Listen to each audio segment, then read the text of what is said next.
สวัสดีค่ะทุกคนเสียงก็จะไม่แหบหน่อยนะเพราะว่ากลับมาแต่บ้านเจ็บคอเลยทุกคนวันนี้จะมารีวิวลูกชายแม่ย่าค่ะแม่ย่ามีลูกอยู่3 คนนะคะทุกคนลูก3 คนก็จะเป็นผู้ชายหมดเลยมีชายใหญ่ชายกลางชายเล็กวันนี้จะมารีวิวชายเล็กนะคะทุกคนถามน้องแล้วนะคะว่าน้องมีแฟนหรือยังน้องตอบว่าไม่มีคลิปนี้ก็เลยจะมารีวิวน้องชายคนเล็กกันค่ะน้องชายคนเล็กห่างจากบี15 ปีนะคะทุกคนอายุน้องชายคนเล็ก21 ปีค่ะจะมารีวิวข้อดีก่อนนะคะทุกคนเผื่อมีสาวๆคนไหนสนใจค่ะนี่หาน้องสะใภ้แล้วหนึ่งก็เป็นผู้ชายบ้านๆอยู่กับพ่อกับแม่ไม่เคยออกไปทำงานที่ไหนเลยถ้าน้องไปแล้วใครจะช่วยพ่อแม่แล้วเนาะทุกคนเพราะว่าพ่อแม่ก็แก่แล้ว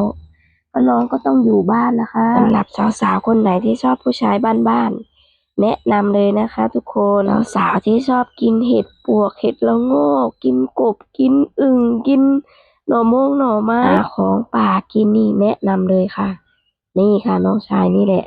ขยันมากหากินกลางค่ำกลางคืนก็ไปคนเดียวไม่กลัวอะไรเลยทำงานก็ขยันงานรับจ้างที่ไหนไปหมดหนักเอาเบาสู้จริงๆค่ะทุกคนงานรับจ้างไปหมดขอแค่ได้เงินเขาก็ไปหมดแล้วค่ะทุกคนมาที่ข้อเสียแล้วนะทุกคนข้อเสียก็ไม่มีอะไรมากเหมือนผู้ชายทั่วไปเด็กผู้ชายเนาะมันก็ไม่ชอบเก็บชอบเมียนเหมือนผู้หญิงสักเท่าไหร่หรอกบุหรี่ไม่ดูดเหล้ายากินเป็นบางครั้งบางคราวค่ะกินเวลามีงานรถแห่มาค่ะทุกคนเป็นธรรมดาทั่วไปอย่าเจอกันก็สังสรรค์นิดๆหน่อยๆนี่ก็มารับสมัครน้องสะใภ้นะคะทุกคนไม่ว่าจะเป็นสาวไทยสาวลาวรับหมดค่ะน้องสูงกว่าพี่ๆทุกคนนะคะยังไม่รู้จักแต่งตัวเลยยังไม่รู้จักขัดสีสวีวันเลยทุกคนเหมือนยังไม่รู้จักจีบสาวเลยทุกคนดูแล้วจับแต่งตัวขัดสีสวีวันนี่รอกว่าพวกพี่ๆอีกนะทุกคนแต่ถ้าถามข่อยก็มักสาวลาวแล้วมาอยู่น้ำกันเด้อผู้สาวลาวมาอยู่เป็นหมู่กันอะไรมีหมู่ปากหมู่เบาหมู่ล้มหมู่คุยกันเนาะสาวคนใดที่มักเก็บมากวนเมียนเฮือนเมียนซ่านมาเก็บกำเงินนี่มาโลดนี่ผู้บ่าวนี่เงินนี่ว่างไปมึงได้ก็ว่างบริสนใจใดมากนะก็บ่เมียนบ่มาเด้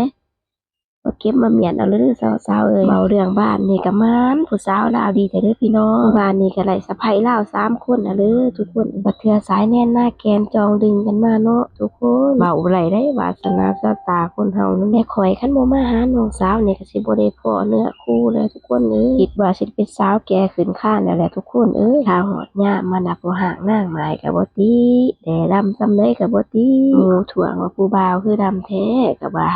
บ่ดำนะก็คือคนทั่วไปนั่นแหละคนในสายตาเพิ่นได้จากดำเป็นขาวอีหยังก็บ่ติสักอย่างพี่น้องเอาเว้าไปเว้ามาคือวนใส่เรื่องเจ้าของแล้วบัดนี้พี่น้องสำหรับสาวๆที่สนใจเด้อคอมเมนต์มาเลยผู้สาว